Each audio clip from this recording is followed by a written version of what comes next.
Hello and welcome to Setting the Stage, Episode 45, Roger and Industrial Strength Heroism.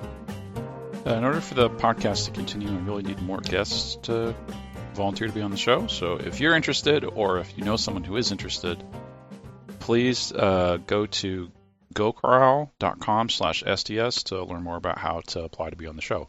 That's GOCORRAL.com/STS. Today I'm talking with Roger and his world, Savinaru. Am I saying that right? Yeah. Okay, cool. Before we get into talking about the world and all the other stuff that you're doing, let's hear about who Roger is outside of D&D. Outside of playing games, I actually make games. Ooh, cool. I'm a game developer. All right, that's cool. Yeah, I've got a bachelor's from SNHU in game development. And I'm currently working on a game that I've been working on for probably too long, but I think it's getting almost done. SNHU, where's that? Southern New Hampshire University. Oh, okay. And they have a gaming, like, is this for, I feel like a lot of gaming degrees I've seen before are like video game focused. This is something else? Yeah, it's video games. Okay. Yeah, I am a video game developer. Okay, yes. Thinking of there's a lot of overlap, to be honest, but there's more programming aspects that go into. Yeah, I'm a programmer. Okay. You worked on anything big yet, or not yet? Not yet, although my first game is almost out, so hopefully that'll help boost me a bit. Yeah. Okay, cool. Is this one that you're doing independently or with a larger group? I'm doing it all alone. Okay. Yeah, it's been a long road, but I'm getting there. That's really neat. Did you want to tell us a little bit about that game before we get into the RPG campaign stuff? Sure, I'll talk a little bit about it. It's called Nine More Arisen, and it's kind of a survivally crafty type game, but with minions. You have these Lightman minions who can run around and mine, fight, build, all that fun stuff. Okay. So it's like Minecraft or it's kind of like Valhalla. Half Minecraft, half Satisfactory. Okay. It's going to go on Steam or where are you planning on? It's going to be on Steam. I've got a little demo out, but that one's a couple years old. Okay. Regardless, yeah. Oh, that's really neat. Yeah, we'll have to put that in the episode description. And what got you started playing RPGs? My dad actually did. Mm-hmm. It was a while ago, so I can't remember exactly how, but basically he introduced me and my family to Dungeons and Dragons. Well, me and my sister, at least. My mom's same for me. Playing as well. Yeah, very typical. Yeah. Yeah, and then after we played together a little bit, I found out about a D&D club that was starting in my high school. So obviously I joined that. It was kind of a chaotic mess. All of us wanted to DM, and we jumped to new campaigns every other week. Yeah, it was messy. It's unusual to have competition for the DM spot instead of sort of anti-competition. Yeah. Yeah. Oh, cool though. And this was D&D, or were you doing other stuff at that point? It was D&D 3.5. Yeah. So eventually, I think it was in college, I found a notice basically saying co-DM wanted, because there was a guy who was starting up a game, but he had 10 players. So it was I want to take a DM for this. Okay. So I joined up as a DM because I really like being the DM. And that game kind of evaporated, but one or two of the players stuck around. We continued our own game, added a few of their friends, and bada bing, bada boom. I got cool. Big gaming. So how many? And this is the same group that you're playing with now? Yeah. Cool. We play every Wednesday. That's nice. Well, most Wednesdays. It's gotten a bit chaotic lately. Because of life. That tends to happen as you get older. Yeah. And how big is the group now? 3 people. Okay. It's enough to play. Yeah. Well, yeah. So Savinaru, you said in your survey that you're not playing with it yet. Is that still true? Yes, I'm in the process of making it for my game that hasn't come out yet. Okay, so this is the setting for the And this is the Factorio Minecraft game. setting for my game. Yes. Okay, gotcha. All right, that's cool. But like any other setting, you can use it in any circumstance that you want. So Oh yeah, one that's for a video game is yeah. neat. I very may well use this game for some of my future D&D games once I finish it. Yeah. Release the game or whatever. Okay, so the game world is called Savinaru, which is sounds Indian to me. Like, how did you come up with that name? Honestly, it was no real inspiration like that. It's just I thought of a letter, thought what would sound good after that. Oh, okay. The old Scrabble method. Savinaru. Yeah, that sounds good. Okay. All right. Well, Yeah, sorry, that's not that interesting, but sometimes there is not an interesting story. Man. Yeah. It is a nice sounding name. I was curious if it had some connection to like a. Any connections it has are purely incidental. But that would be cool if I later found out it meant something cool. It's the name of a bush. An Indian scrub brush. That's what it is. Okay. Okay.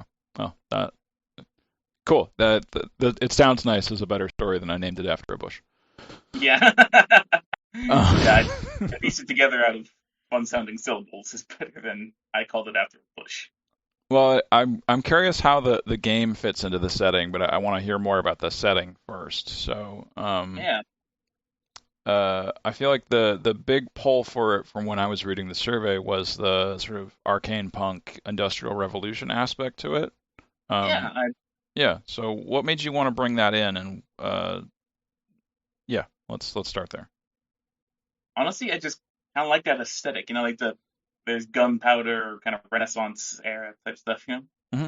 Yeah, like the steampunk stuff. Yeah, it is a really cool aesthetic. I agree. Yeah.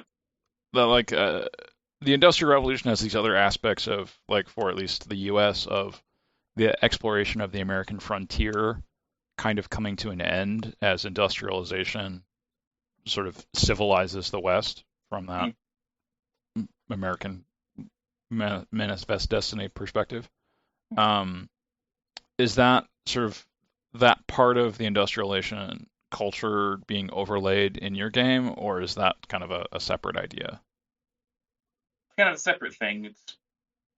It's more industrial, as in like things are starting to get automated. Like there are giant vats of healing potion in cities. Golem workforces are starting to take over. Mm-hmm. Magic is for everyone. Yeah. Yeah, magic is extremely prevalent in this setting. Some of the arcane punk settings that I've read about have, like, the robots are being everywhere. Like you said, golems are taking over production as kind of like we're moving towards a utopia, and other ones have it more as like the uber capitalism is coming in and putting common people into more poor situations because labor is getting replaced by robots. Where does yours fit within that? Probably more towards utopia. Okay, cool. That's yeah, nice. This is a very heroic, slightly goofy setting, Okay. Yeah, this is the kind of setting where if you're strong enough, you can pick up an ogre and hit someone with it. Oh, beautiful. I always had to do that with goblins because my characters never got strong enough. But yeah, you got. Yeah, I mean, goblin missiles are always fun, aren't they? Yeah. So for the Industrial Revolution within the real one, people can kind of point to like specific figures that guided it, as becoming sort of magnets of industry. Is that a similar process that you're bringing in, or because you're going for more this utopian instead of corporate aspect, you're staying away from like the sort of celebrity status for inventors or corporate CEO people?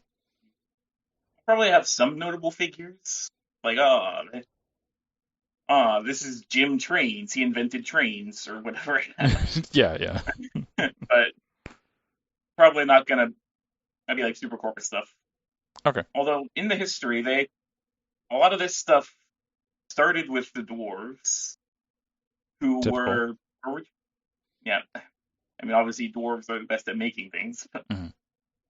but basically dwarves were all underground, living their lives, doing all their cool stuff, until eventually a bunch of demons erupted onto the surface.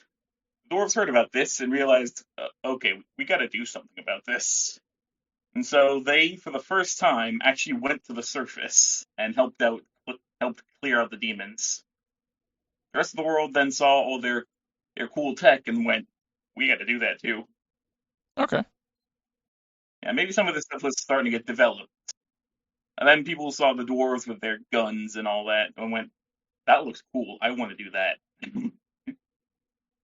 Yeah. I feel like there's some parallels there between like what actually happened with World War II and then the US becoming sort of the purveyor of culture to the rest of the Western world. It's not an exact parallel, but I can definitely see that being something that would occur where someone comes in and helps in a war and then everyone else kind of wants the stuff that person has. Yeah, like with the trains example I had earlier also, it's not just weapons. Trains originated from dwarven mine carts going along on the railroad until the one dwarf thought, what if we put people in these? Yeah, well, yeah, Thus you need a leading to steam public engine. transport. Yeah.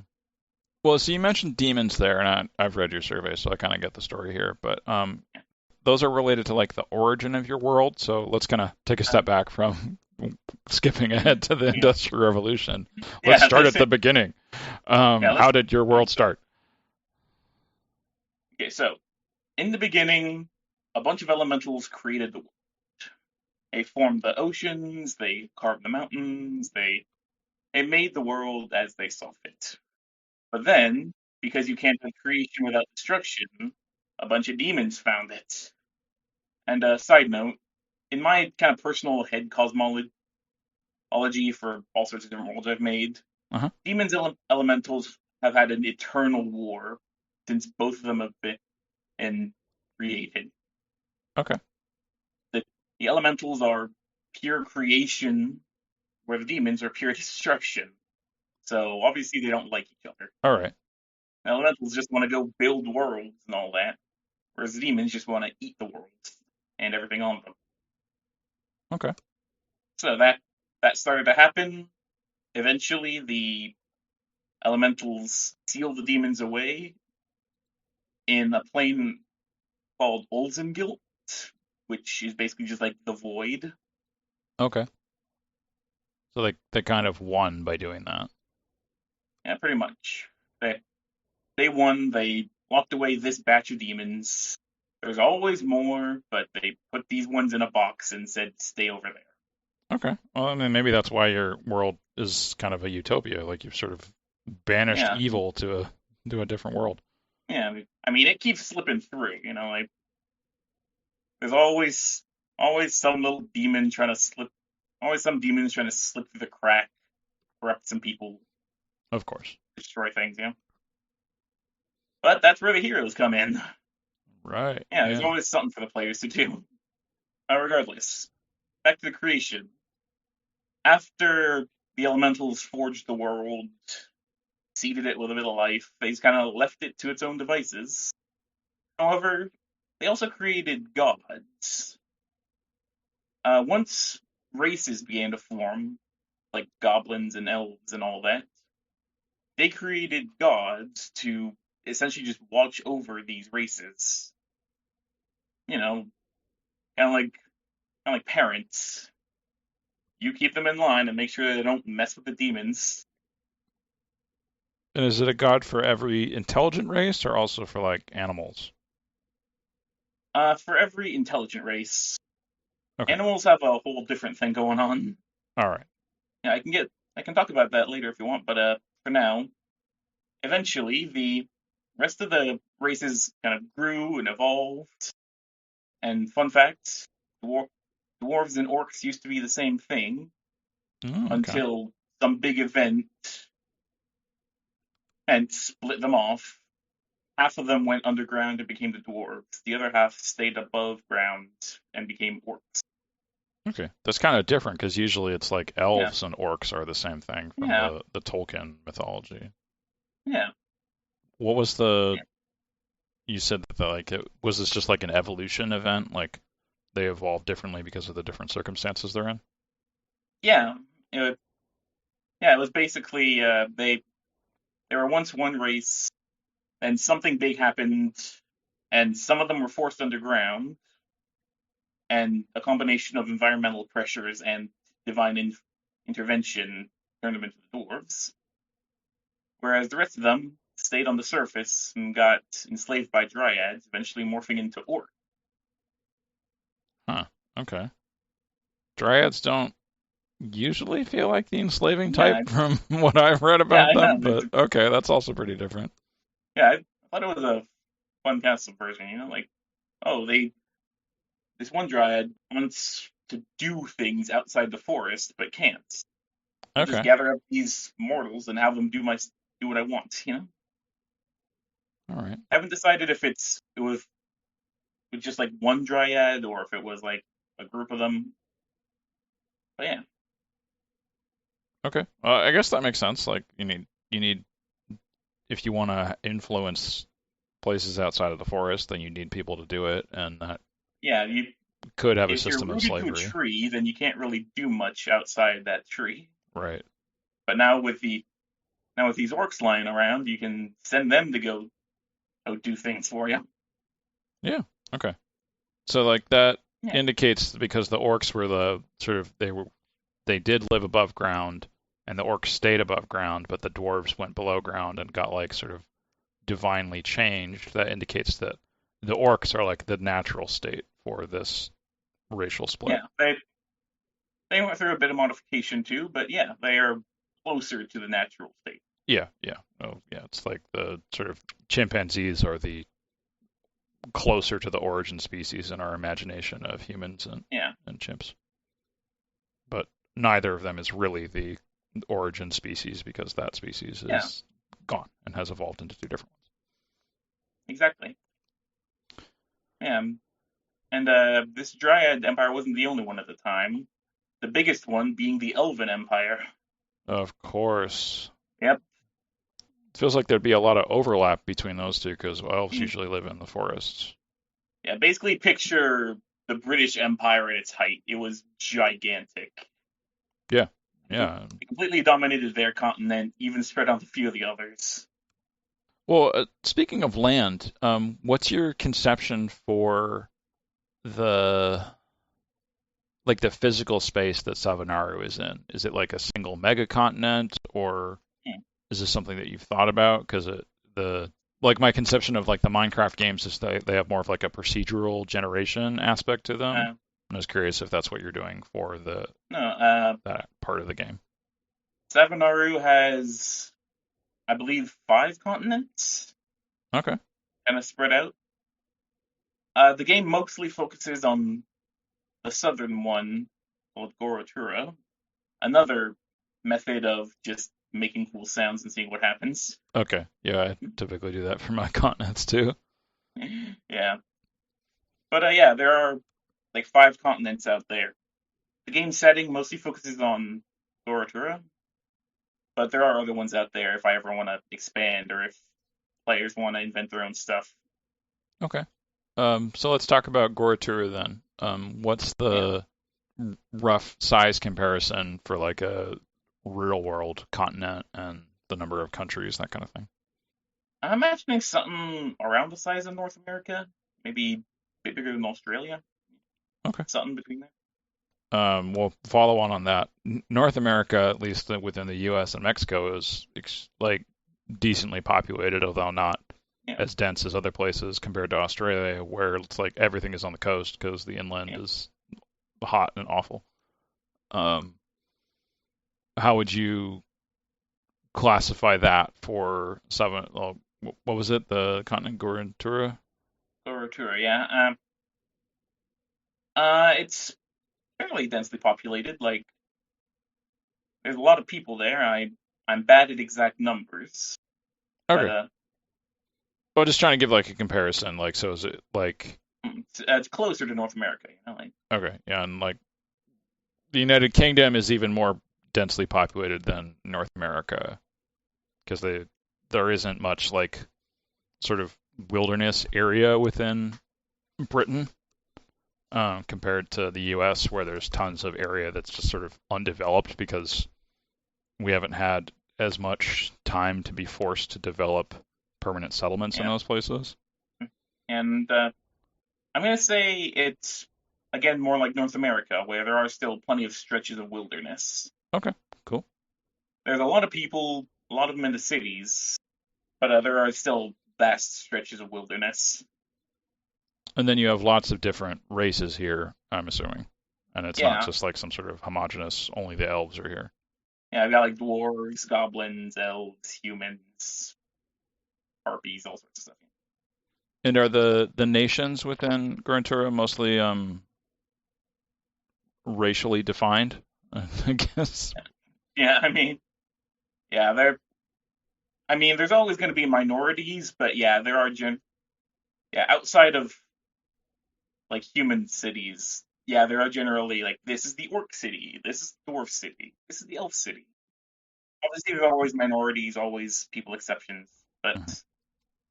there are plenty of that. Yeah. I feel like even human cities are usually racially defined. It's just sort of Yeah. different within our conception of a fantasy world where a race is like elf or goblin or dwarf instead of like African or Scandinavian or British. Yeah.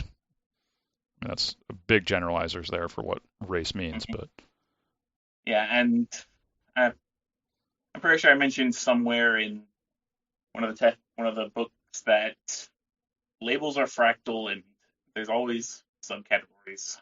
yeah. Yeah. Okay. And I guess this is getting more into the video game you're designing, but what does race have to do with how the game works there? I'm actually developing a TTRPG for it. But yeah. Okay. I thought Yeah, I thought you said it was a video game for this. Right? no, my video game's a different thing. Oh, okay. All right, my bad. It'd be cool to build a video game for this one day, but Okay, you so only just you're a tabletop game. you're Mr. Renaissance Man over here doing a bunch of different things. Yeah. Okay, my mistake. Okay, so TTRPG. No worries. So then it doesn't Yeah. have as much connection to like well, it does, but there already is Yeah, established game connections. it's Okay. very yeah, the TTRPG itself is very D&D inspired. It's actually like D&D. Okay. You get your race, you get your class, and you get all sorts, and then you go on adventures and get magic items. Okay. Let's get to that one later then. For Okay. more on the specifics for that system. Yeah. Okay.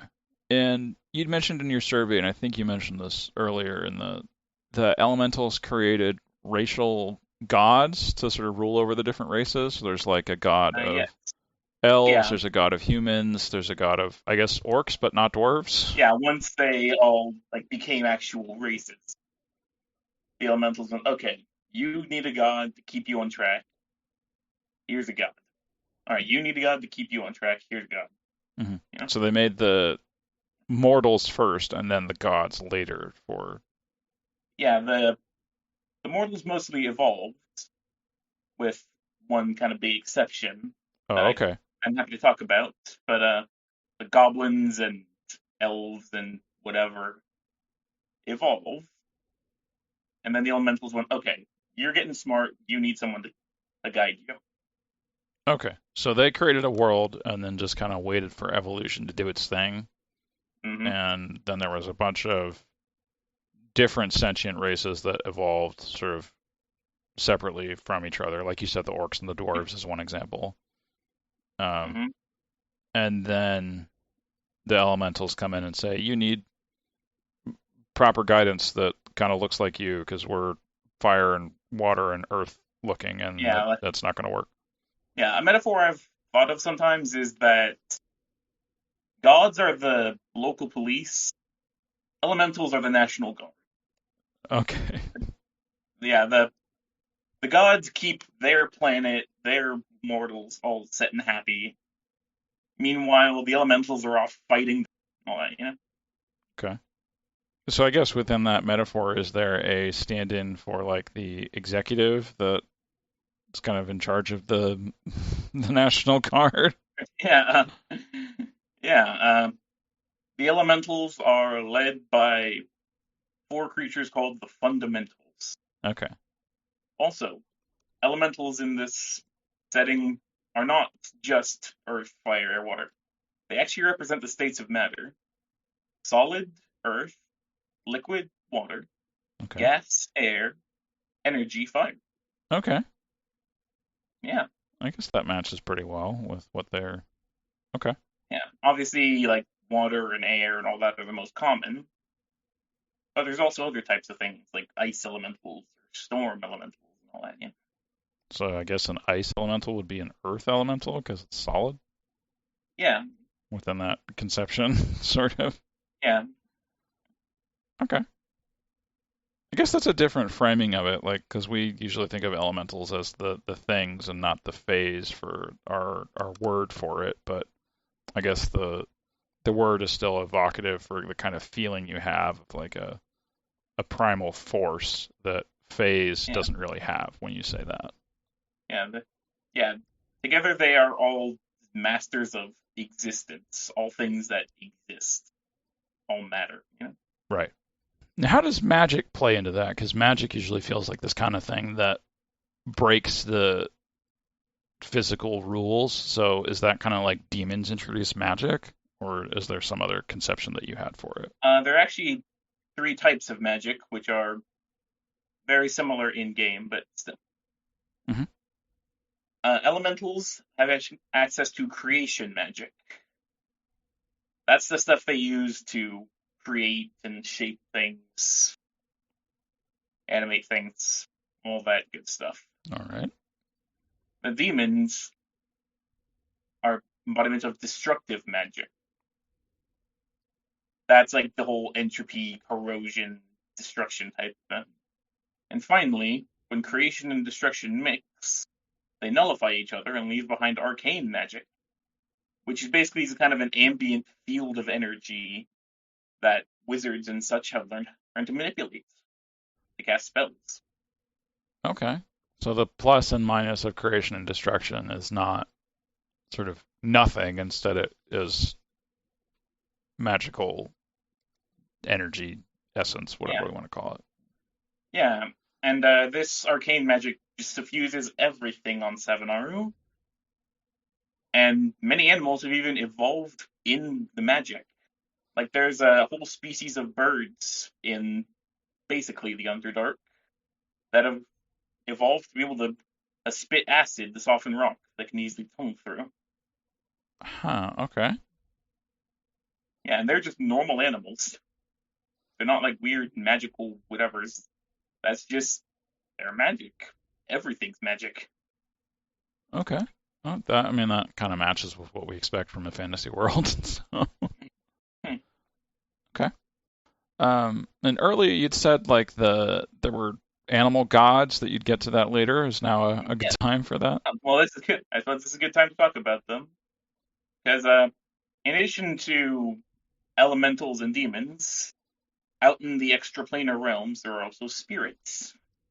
There are what I'm calling taxons, which I got by corrupting the word taxon a bit.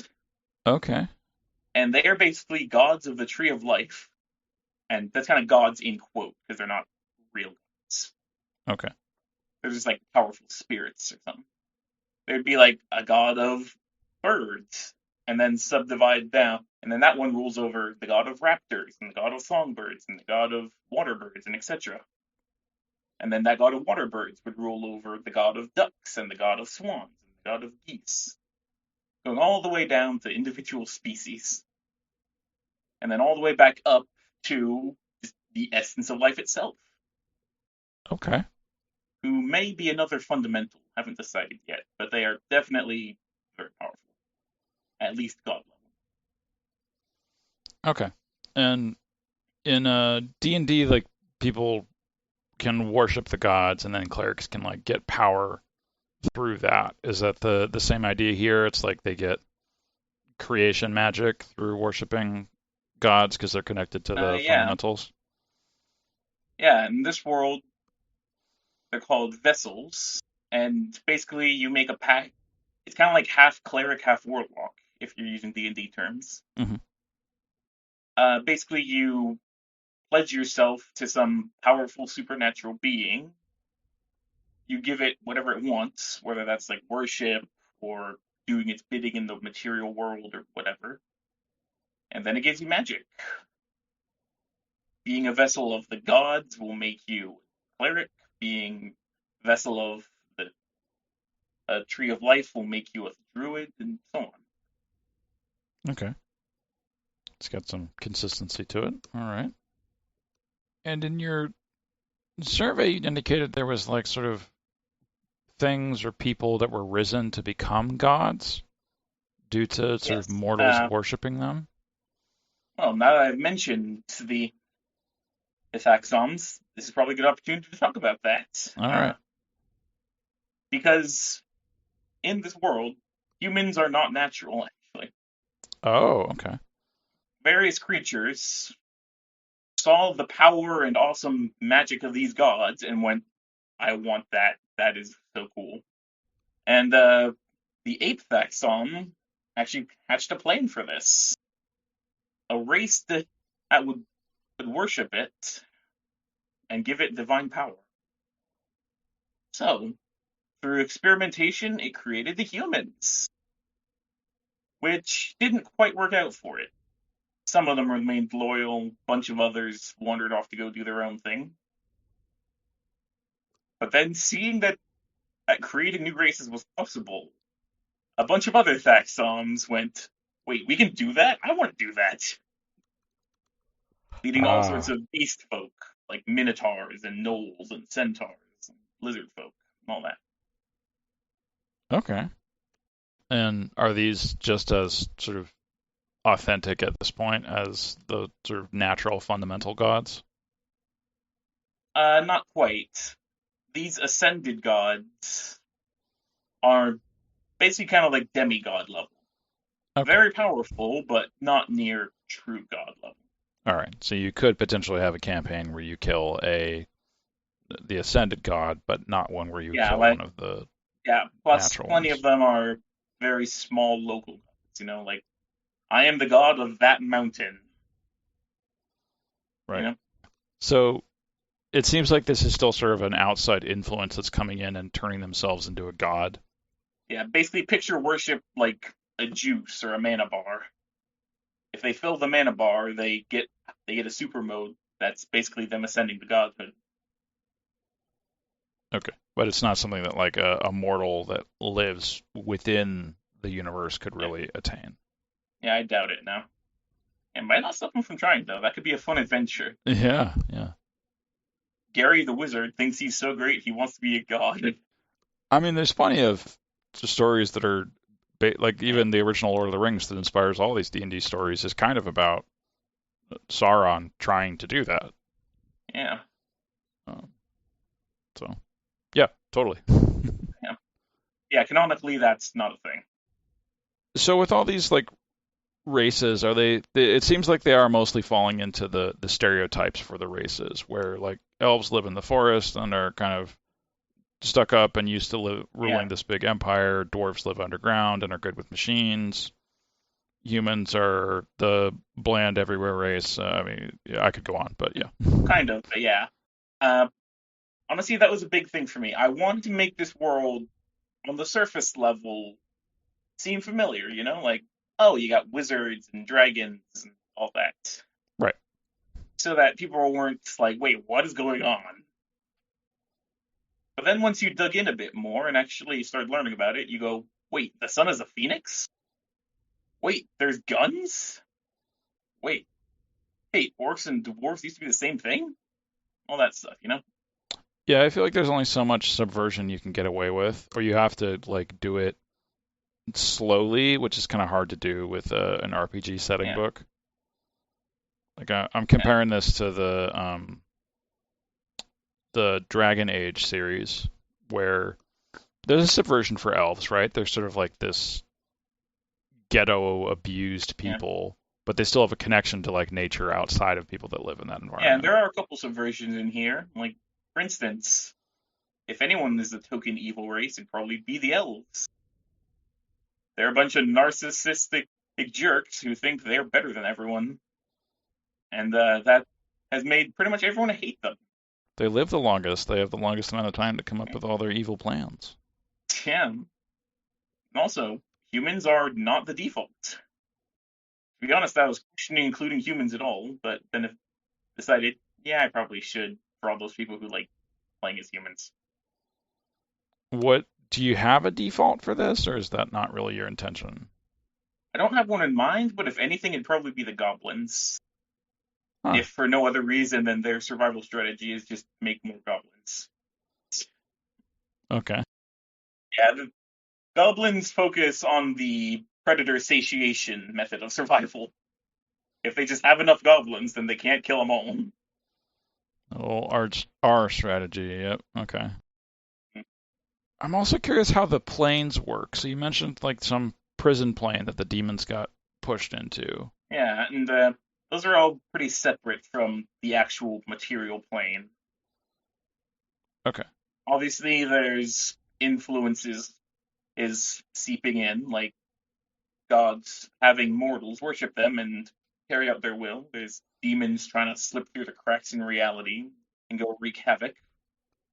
Well, I meant like what other planes are there? Because Hmm. like yeah, there's the prison plane, but pres Uh, like I guess my assumption would be that there's four other planes outside of the material plane for each of the different fundamentals. not really. There is have a combined elemental plane, which has four sections, but it's all kind of one thing. Okay. There's obviously the void, where all the demons are trapped. There is the plane of life, where all the fae and all the faxons and all that live. Okay. There's the land of the dead, where the god of death catalogs all life. And I got a couple others that are a bit different. I have the eternal battlefield, which used to be a piece of heaven. Right. Also, there's heaven, where all the gods are. Forgot about that. But yeah. Anyway, it used to be a piece of heaven, and the demons invaded, and it kind of splintered off. So now an undying god of battle eternally wars with them, with the endless tide of demons, supported by the endless tide of elementals and the forces of heaven. All right. And lastly is something I haven't gotten a full name for, so I'm just calling it the fractured. That's where all your Lovecraftian entities hang out, which have actually put a bit of a spin on the whole Great Old Ones thing, in that they aren't ancient gods who rule the world. They're survivors of other worlds. Hmm. Fair. As I mentioned, the demons all are always hungering to eat everything and kill all things. And on some worlds, they were successful, dragging old worlds into the void and killing everything inside. Those gods who survived and hid in little shards of reality. But due to how different their rules of reality are, it makes them very eldritch and unknowable. Okay. So these are separate from the demons. Is that what you're saying here? Yeah, Okay. yeah. The demons want to unmake everything. The eldritch beings want to conquer everything. All right. Different types of evil, but still both need to be stopped. Yeah. And sadly, it's pretty hard to actually go into hell and fight the demons. So you basically just got to play whack-a-mole when they show up. Yeah, I was about to ask, is plane travel a easy concept, or like in D&D, it's a pretty difficult thing to do? Yeah.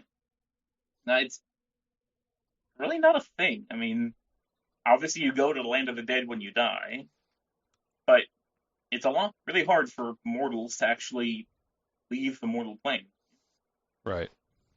Now the elementals are just the creators of reality, so they could probably make it happen if they wanted to. Plus, there's all sorts of other magic out there, like maybe you wander too far into a fae circle and go to the plane of life or something. But yeah, it's not really a thing. So one of the things I was curious about for your world was what you imagined like the sort of genre for it was, and not like steampunk, but more like sort of dark or lighthearted or Like, is this a good world for adventures or sort of mystery intrigue kind of stuff? Like, what's your conception there? I touched on it a little bit earlier, but it's very heroic, very high fantasy, occasionally a little bit goofy, very optimistic, and it's mostly designed as a place to go on adventures, fight powerful monsters, and then turn them into cool items. Okay. So kind of like the D&D movie, like that sort of like the Yeah, adventurers are that always kind of making thing. jokes and they're like, what's always going to work out? I mean, for the most part. Yeah, Okay. yeah, like that. A lot like that. Obviously, there's bad things trying to stop them, but your heroes are very powerful. And building on that, that's your intention for like what how the system and the world connect. Is that something that the characters within the world themselves are aware of as like the gods are watching over us, so we're always going to succeed, and this is something that is like fundamentally true within the world, or is it more of a not quite true, but we have sort of our awareness from outside of the fiction is that this is that's the genre that we're doing.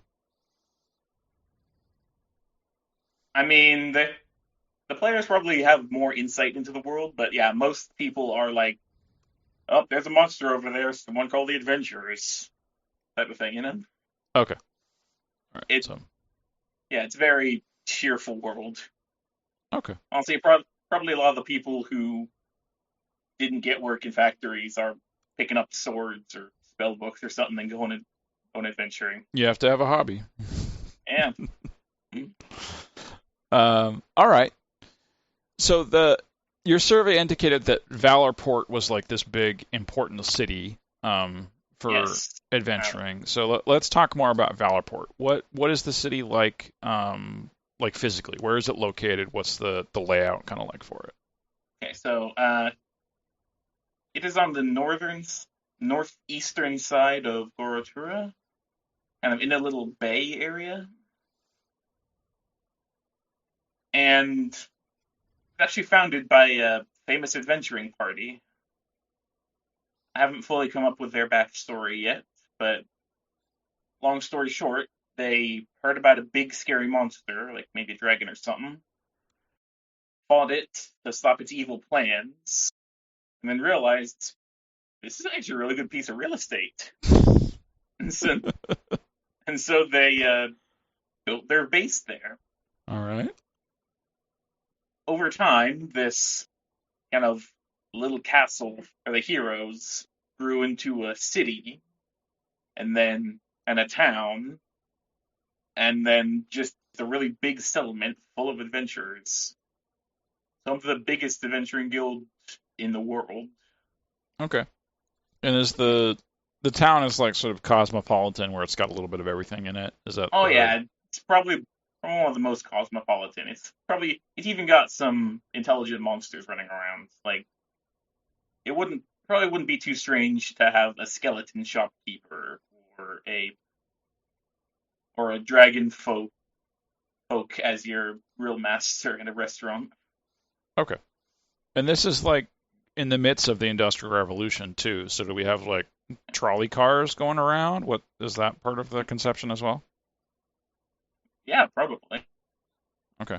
And I'm Maybe assuming some trains. transport, like maybe just maybe just golem buses that just basically just buses with legs that walk around carrying people around. Legged buses. Okay. I mean, sure, why not? I don't know. I haven't thought about that bit, but I do like that idea.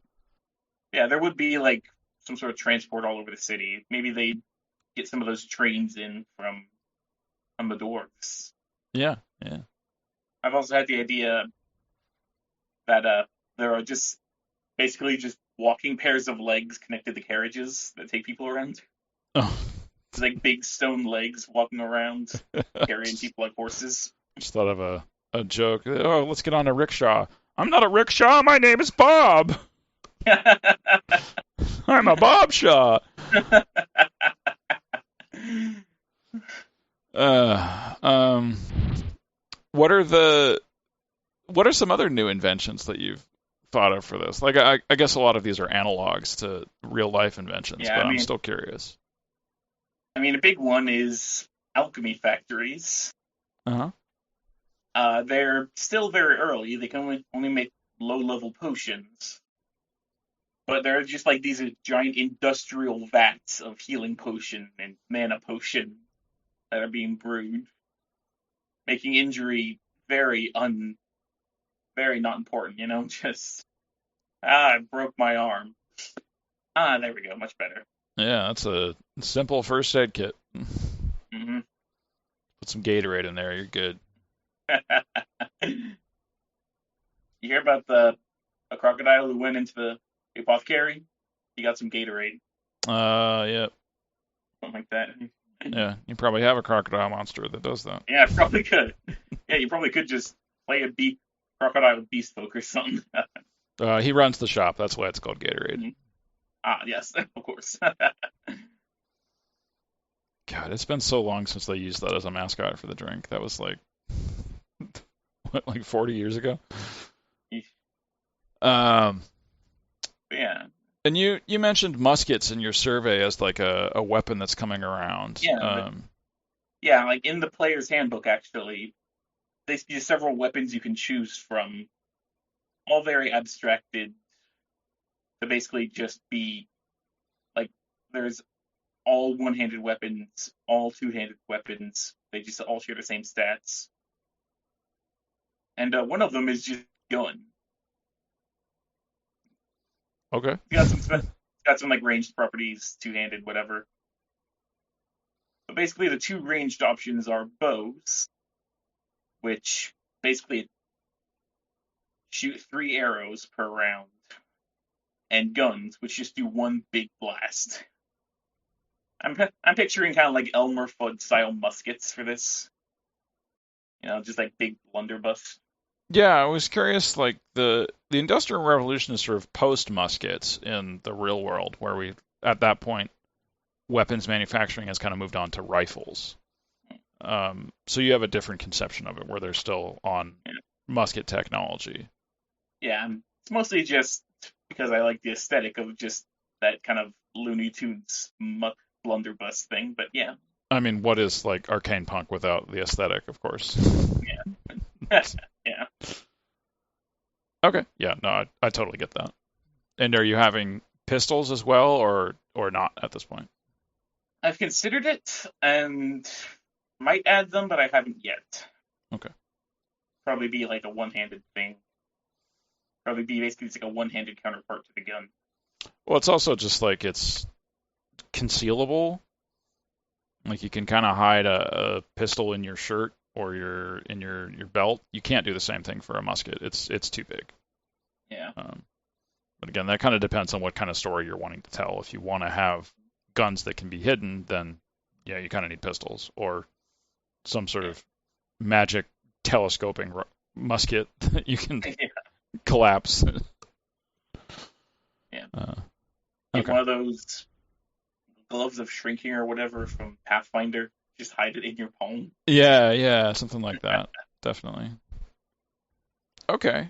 Is there anything else you wanted to talk about for the setting before we get into like the system stuff? Not a ton.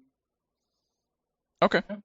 All right. Yeah, let's move on to the system. So, I thought there was sort of two things we could talk about here. One of them is like character creation, and the other is like how conflict resolution works, because those are usually some of the course, biggest yeah. things that Yeah, are those are focused two on. big things. Yeah. So let's do conflict resolution first. All You know, right. D&D's got like the D20 system where you roll a D20, add Yeah. your stuff, check against another number, and then other ones have like the sort of mixed success system. Where does your system land on that? 12 system. D12 system. Okay. Yeah. Yeah. I'm not sure if anything else has done this or if I invented it, but long story short, your stats are somewhere between 2 and 8. You roll 2d4 for your stats, like your strength, endurance, etc. Okay. Then when you want to make a roll for it, like let's say you want to hit something with a big sword, you roll a d12. If it's under your stat for that, in this case your strength, then you succeed. If it's above that, you fail. And there's a couple other stages of success too. Like if you get a natural one, that's a critical success, which just feels so wrong to my brain, but I couldn't figure out how to make it work the other way. I mean, that's what you have to do with a roll under system. So Yeah, and same thing with critical fail. it's If a you roll 12. 12, it's a fail. Mhm. And then if you make it equal, then it's a mixed success. Okay. It's like if your strength is 7 and you roll a 7, then you get a mixed success, which is basically you do it, but Right. I've got a couple tables, one called boons, one called complications. And like on a critical success, you'd roll on the boons table, but on a mixed success, you'd roll on the complications table. Stuff like that. Okay. Are are these like exclusively sort of like logical consequences, like you're firing a gun, and if you get a critical failure, then it jams or misfires or something? Yeah, I tried to make them like very broad. Okay. Like on the boons table, you could get something called a twist of fate, which is kind of like an inspiration, but with extra fun stuff you can do. Okay. Or you could give an enemy an intimidating glare, giving them a frightened condition for 1 round. Or you could get an adrenaline rush and gain an extra hex of movement. Stuff like that. Okay. So it's kind of small stuff. Yeah, nothing game changing, but nice little bonuses. Okay. And complications is similarly weak. Like you get distracted and get a -1 on your next roll, or you trip over something, losing 1 hex of movement, little things like that. Nothing devastating, but enough to kind of make you irritated.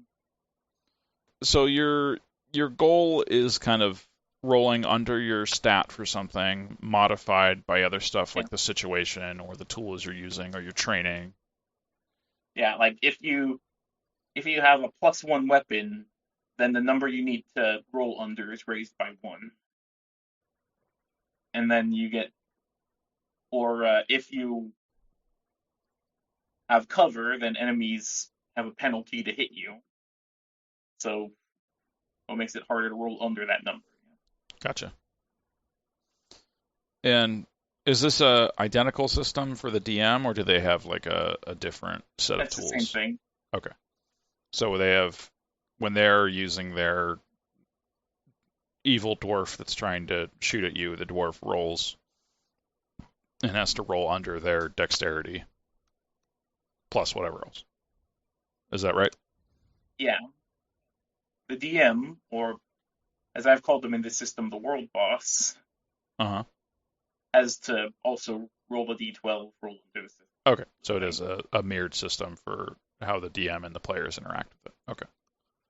And also, I just realized I'm not sure if I've actually named the system yet. Like I thought of a name for it, but I'm not sure if I've actually referred to it by that name yet. Not to me, no. All right, well, allow me to do that an hour into the podcast then. Yeah, go for it. I'm calling it Industrial Strength Heroism. Okay. Yeah, That's a cool name. I wasn't sold on the name at first, but it kind of grew on me, It's like, oh, that's just a placeholder name. Then I started liking it. Anyway, when that evil dwarf shoots at you, you also have a set of armor to help protect you. Mm-hmm. Uh, the armor works a lot like the game Slay the Spire, if you've ever played that, or kind of like temporary hit points from 5e. Okay. So you have two types of defense, basically. Your armor is your defense. It's your armor and your shields, the magical ward your wizard cast on you or whatever. And then every round, you gain guard equal to your armor. Guard is very much like temporary hit points. If you take some damage, your guard gets hit. and then if you have no more guard, your actual health gets hit. Yeah, so is it more like damage reduction where it's like every hit, or you said it like refreshes each round? It's basically kind of like a buffer on your health. Okay. You take 10 damage, and your guard is reduced by 10 until you have no more guard.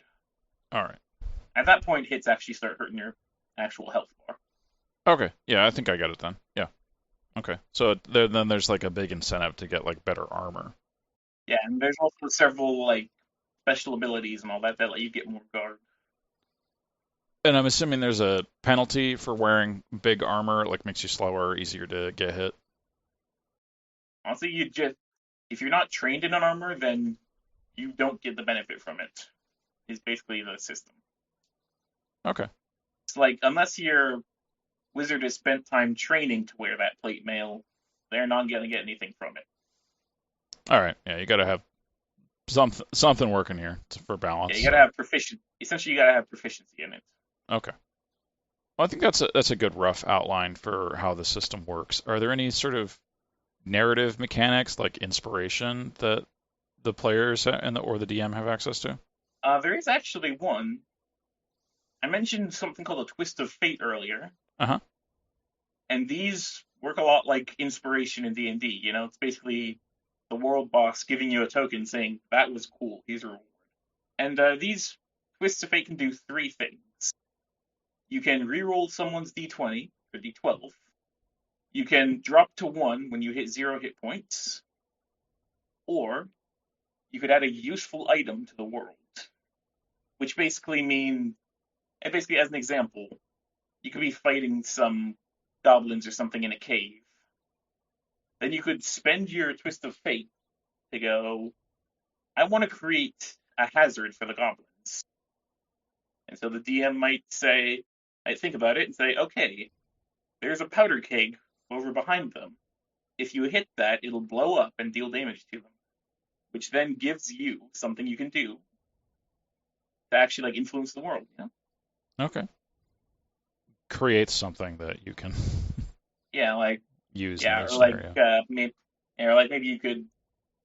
I want to protect my friend, and then DM gives you something you can interact with to protect them, like picking up a table or cutting the rope to a chandelier to give an enemy a penalty or something.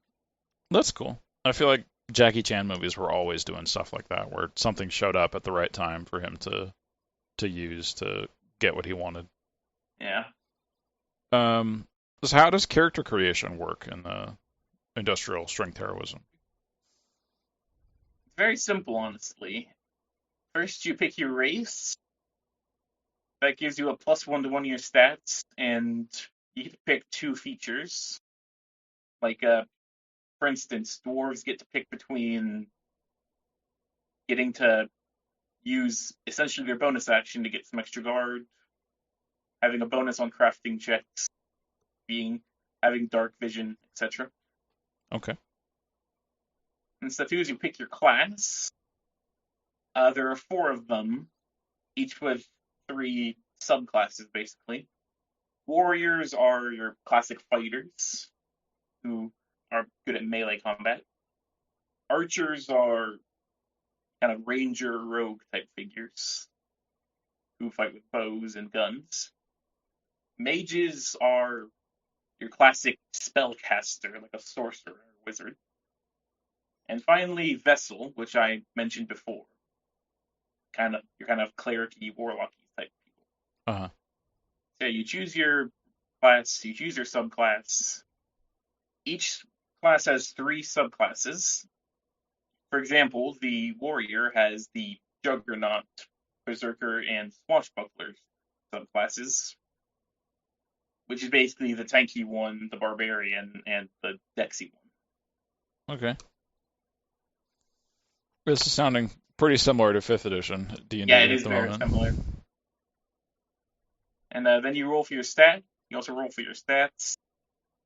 There are 6 of them: strength, agility, endurance, mind, presence, and awareness.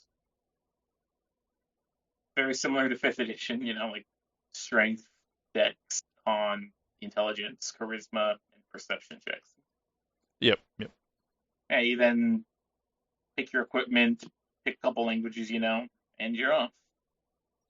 All right. Yeah.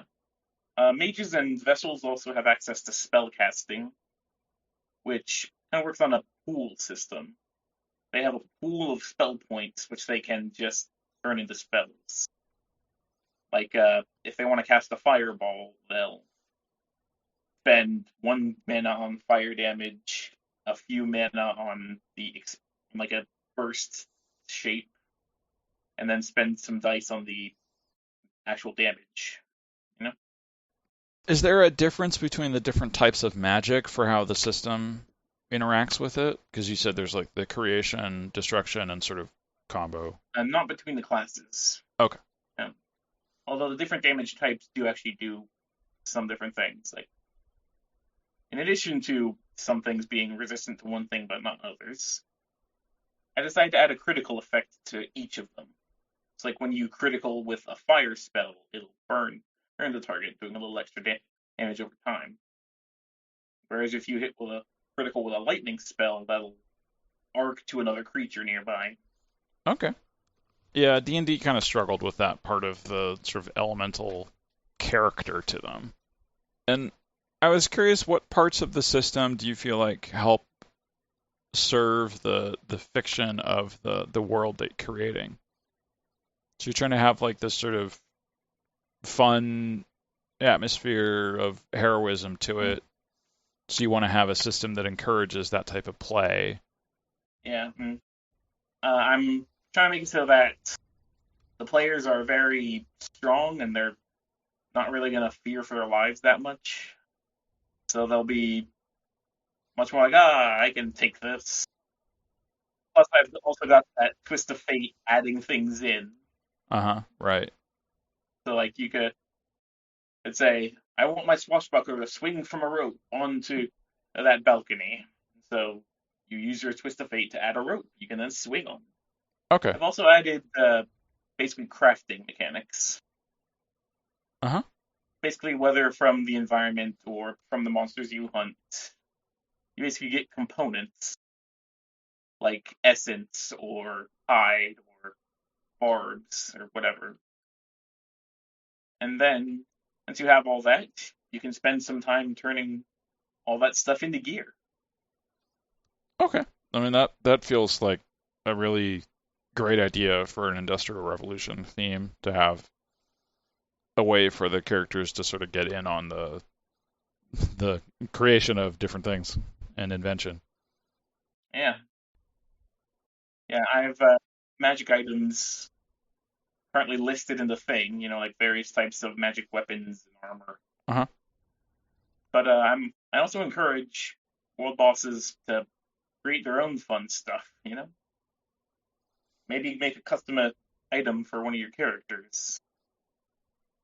And do you have like full rules for that? Like 3.5 had the magic item creation rules, which were not perfect. Not yet, but I'm planning it. Okay. Like I said, this system is still very much in development. But yeah. Yeah, I feel like 3.5 and 4th edition both had a lot of difficulty balancing item creation in a way that didn't break the economy, but also made it sort of make sense for the PCs to be doing compared to the other character choices they had. Yeah. Well, that's cool. If you come up with something that actually encourages crafting as a way of... I mean, that's the default way you get your gear. So, okay, well, perfect. Yeah. If you want your +1 flaming sword, you got to go out and fight a fire monster. All right. Yes, I think if it's this is how you get your gear and everyone gets some sort of crafting option, then... Yeah, like this is just something everyone does. Okay. If you want better armor, you better go mining or go hunt something with a thick hide to go hit the better armor, Yeah. All right. Yeah, that'll do it then. Cool. Yeah, well, anything else you wanted to share about the world or the system? Actually, there's one thing. A little bit more into actual combat, because this is mostly going to be a fighting game. there'll be plenty of opportunities for role playing and stuff, but the mechanics are this is a fight game. Well, yeah, I mean that's kind of the genre for most RPGs Yeah, is this is a fight game. I just wanted to make that clear because there are plenty of RPGs that are more play focused. This is not one of them. Yeah. This is a game where you go out fight monsters. But yeah, I've got I got a special thing for initiative Hmm. where once everyone rolls, it's divided into 3 phases: before the monsters, and after the monsters. Okay, that's simple. Yeah, and anyone in those things can take their turns in any order. Like if the fighter and the cleric are both on the same section, then the cleric could cast a spell to weaken the monster or something before the fighter goes in and stabs it. Yeah, I feel like that's a pretty common house rule for Yeah, D&D, like and other similar yeah, RPGs. It makes it yeah, simpler. yeah, Like my team goes and then your team goes. yeah. And that's how board games work.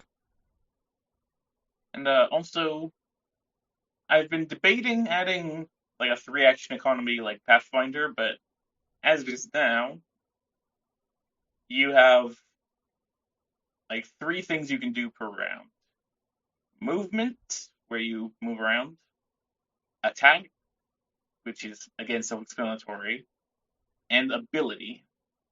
Your ability is basically do something cool. Like I mentioned, the dwarves have an ability to get more guard, or like rogues would have an ability to hide as the, you know. Uh-huh. Yeah, there's also once per round things, which are kind of like reactions, but you can use as many of them per round as you want. Okay, so each turn you move, you can use an ability, which is kind of like a little bonus based off of your class or your race. Yeah, Kind of like a bonus action in 5e, yeah. but a lot of things use them. So, you're you're most likely gonna have your action free to attack, and then you can do something cool with your bonus action. And have you done any playtests yet, or are you not at that stage? I'm not at that stage yet, although I'm definitely gonna do some playtesting, like with my D&D group, probably with my family, stuff like that. Hmm. Yeah, What have you been using to sort of guide yourself through the design process? honestly, mostly it's just been what would be cool. Like what would okay, this is the ranger. What should a ranger be able to do? Okay, they should have an animal companion. They should be good with animals. They should be good at moving through the wild. Okay, let's add all that stuff in. Okay. So are like you're coming up with ideas here, and then I guess you're not at like the testing phase. You're kind of just doing what's cool. But are you Yeah, bouncing those ideas off of like the people within your group? Like you were saying, you want to eventually test it with them. yeah. I've been talking about it with them a bit, but right now I'm just trying to eyeball the numbers. Like, that seems about right. And then in playtesting, I'll go, okay, we need to do that needs to be a bigger number. Okay, that needs to be smaller. Okay, whatever. Hmm. Yeah, the normal balance adjustment. Yeah, like for example, for the monster stats, I have currently made a spreadsheet of okay, judging by my rough estimations, here's about how much health the party will have per health the creature will have per level. Here's how much damage it should do per level in like 3 different tiers of low, medium, high. Then I go, okay, this monster should be doing around 20 damage per round. Let's do, I don't know, like 3d8 or something. That should be fine. I mean, 3d8 is short of 20, but But yeah, I'm trying to think both of criticals as well. Like I don't oh, want okay, like yeah, I don't want I don't want a critical hit to knock someone on their butt. yeah, yeah. That's not fun to experience as a player necessarily.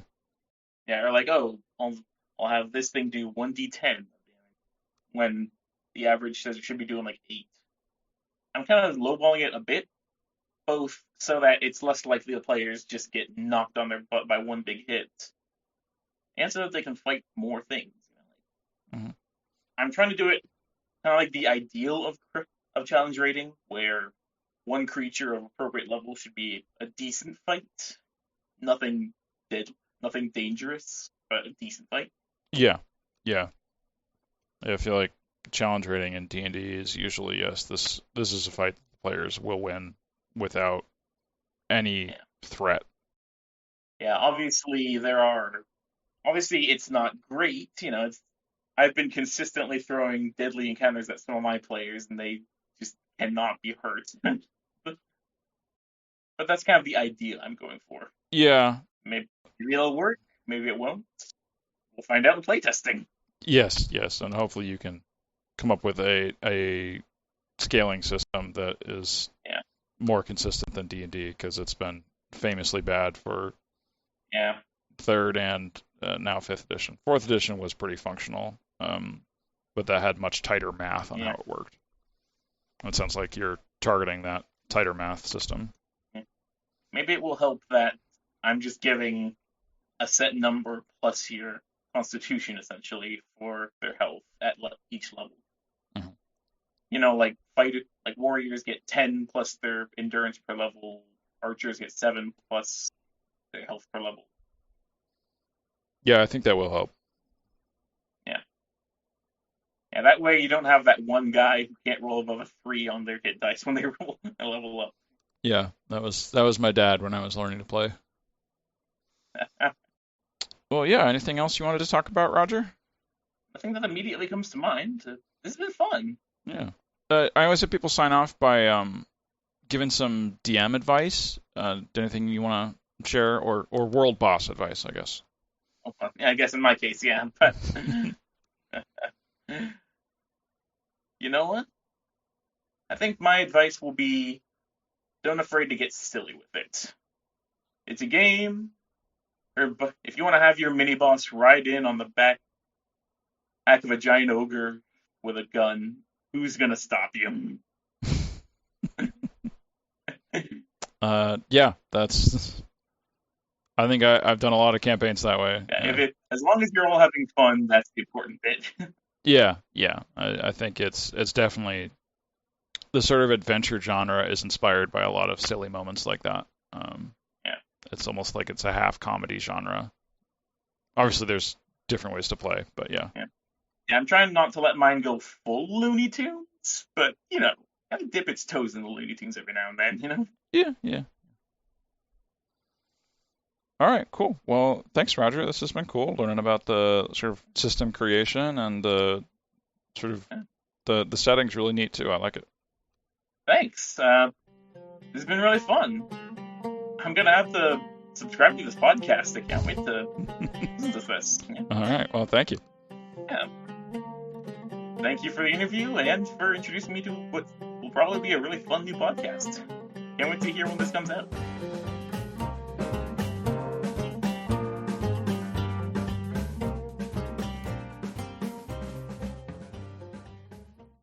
That was Roger and Industrial Strength Heroism. If you'd like to learn more, you can check out his World Anvil page or his Blue Sky profile, which are both in the episode description. Roger has also released a demo for his game Nymar Arisen that you can check out a link to the Steam page in the episode description as well. We're still looking for more guests, so if you'd like to come on Setting the Stage, there's also a survey form in the episode description, and our website and our Discord link as well. Thanks for listening.